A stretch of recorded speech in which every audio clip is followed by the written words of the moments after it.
Today's episode of Principles of Mastering Meals, ladies and gentlemen, welcome back to the fun and excitement. Today's episode is all about grilling.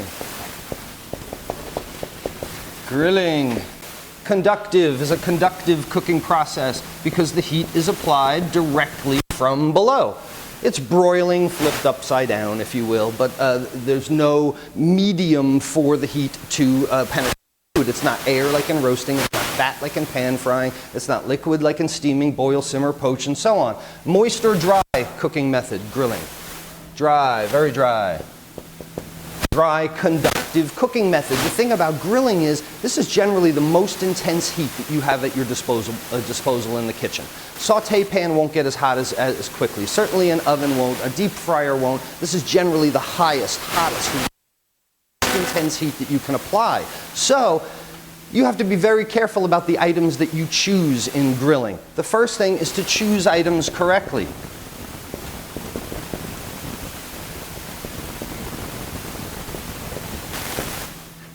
Items to grill are items that are already tender. You're not going to tenderize something with a grill because that intense heat, is going to get quickly through our progression of temperatures, caramelize sugars really quickly and not make it to the middle of the product. You don't take a gigantic eye-round roast and put it on the grill and just hope that you're going to roll it back and forth till the end of time and it's going to be cooked. It's going to be a briquette on the outside. It's going to be raw in the middle. Secondly, items to be grilled can be marinated. The object in marinating them is number one, to add flavors. Right? The flavor of your marinade, the aromatics, the soy sauce, the ketchup, the lime juice, tomato paste. Lime juice, lemon juice, tomato paste, acids in a marinade break down connective tissues. So anytime you can add a tomato product or a citrus juice or some vinegar or anything that's acidic in that regard, it has not a large effect. It's not going to take a chewy piece of meat and suddenly make it filet mignon. But it has a small effect on breaking down enzymes, breaking down connective tissue, and actually tenderizes your item. So while a grill item is never going to get tenderized by cooking, all it does is coagulate quickly, the marinade can help tenderize the item as well. You add flavors, acids help break down those connective tissues. Choose items correctly. Marinated. Number 3, grill on high. H-I-G-H, high. I call it rocket ship. You turn that grill up as hot as it can possibly go because we want to heat those grates. We want to get those grates red hot. The fourth thing you can do is, if your item is not marinated, is you can add some oil or some kind of fat. Brush your item with olive oil. Butter burns at a much higher temperature, but olive oil or some kind of nut oil, they also have pretty low smoke points. But this will help prevent sticking. This helps in caramelization of sugars. And in some respects it can help the flavor. Brushing the item with fat. Number 5, presentation side.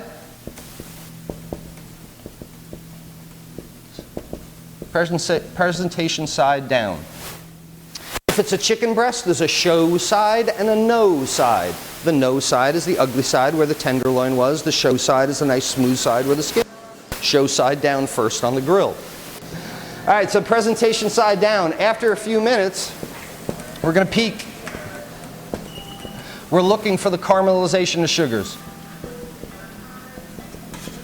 All right, we're looking for grill marks. We peek up under it, we want to see some grill marks. 7, we can do the 90-degree turn. If we want to make nice cross-hatched marks, that usually is the sign of a nicely grilled item. The cross-hatched marks look a lot better than just the straight marks. After the first signs of the grill marks, we turn our item 90 degrees. We're looking for the surface coagulation of proteins, the point, the juices rising, same as saute. It's 75% one side, 25% the other side. 75-25. And again, the reason for this is you don't do 50-50 because if you put it down, just turn it over, you're just looking at a grilled piece of chicken or beef or whatever. You want to wait as long as you can so you changes in the item. You can see the juices coming up. You can see the rendered fats and so on. Number 9 is use your thermometer. Thermometer, number 9. And number 10 is what separates amateurs from professionals. Number 10, it's called bump and run. Worked in a restaurant for a while, you might have heard the phrase bump and run. You ever eat at a restaurant, order a steak, and you get all the blood swimming around on the bottom of the plate? You get this bloody steak, amateurish, bad plate presentation, just poorly done. You take a steak off a grill, just like a roast, it doesn't stop cooking immediately, right? You get this carryover cooking. Off the grill and it goes on a plate, on a paper towel or something. This is the bump. So you want the juices all to come back to the middle of the steak. Anything that's going to come out of it, you want to come out of it.